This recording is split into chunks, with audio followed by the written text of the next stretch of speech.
Don't put them in the same place because they are maniacs. Had police officers handling fugitives Ron Mitchell, Trevon Robertson, and Atiba Stanislaus followed this advice, then the American couple who are still missing and presumed to have been killed may still be enjoying their life as freewheeling retirees sailing the blue and green waters of the Caribbean Sea. The fugitives boarded the yacht of Ralph Hendry and Kathy Brandel, which was anchored in St. George's, and headed off, eventually landing in St. Vincent, where they were subsequently captured by police there.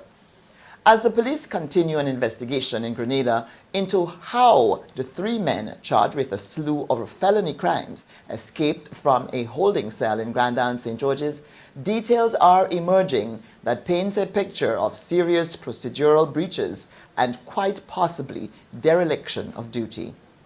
In the early hours of Sunday, February 18, the three were able to walk out of their holding cell at the South St. George Police Station undetected.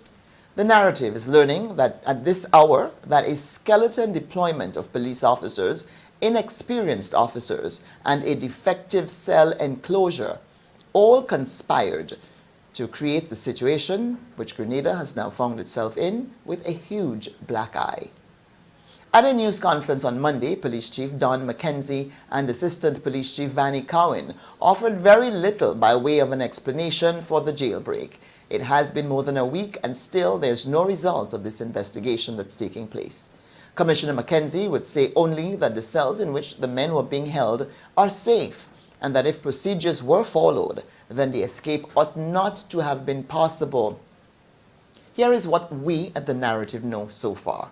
The police officers on duty during the hours that the suspects made their escape are rookie cops. They finished training school in September and January, with about 6 months total between them, from day one training school to now.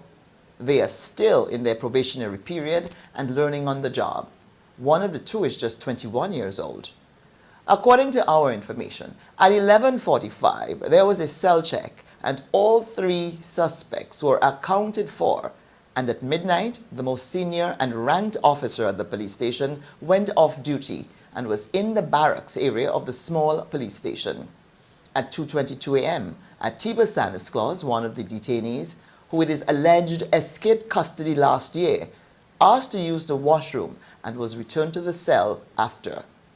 From that time on, the junior officers remained on desk duty handling complaints and phone calls, and no one checked on the suspects until around 5 a.m.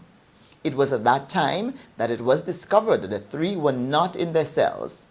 At 5 a.m., they realized the detained men were missing when the sergeant who was in charge of the police station at the time was called again, this time regarding an incident on Wall Street.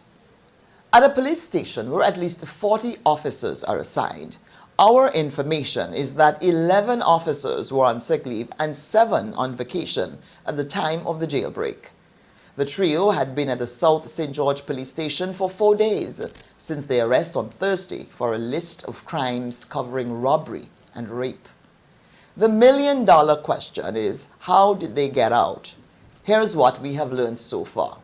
One of the men, believed to be Trevon based on body size, squeezed through the bars high up in the roof of the holding area and opened the main cell door to let the other two out. The metal bar was bent to create an opening wide enough that the smallest of the men was able to get out. That's according to those investigating this matter.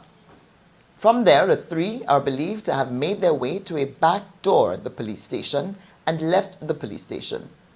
On Monday, I asked the police chief whether collusion on the part of his officers is also being investigated, in addition to investigation into procedures at the station. His response was that, well, everything is on the table.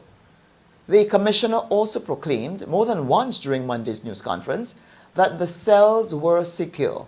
However, at the time that he was making these pronouncements, new gates were being installed at the holding area, the narrative has learned. This is not the first time, however, that people have escaped from that very station and that very cell. As recent as December, a small group of minors accused of committing a robbery at a bakery using a fake gun escaped from the same cell. Now, some recommendations were made for changes at the South St. George Police Station following previous incidents. Whether or not these recommendations were implemented remains a question. Commissioner of Police Don McKenzie, when asked about those recommendations and how they were handled, did not give a clear response. This is the narrative. The program continues in a moment.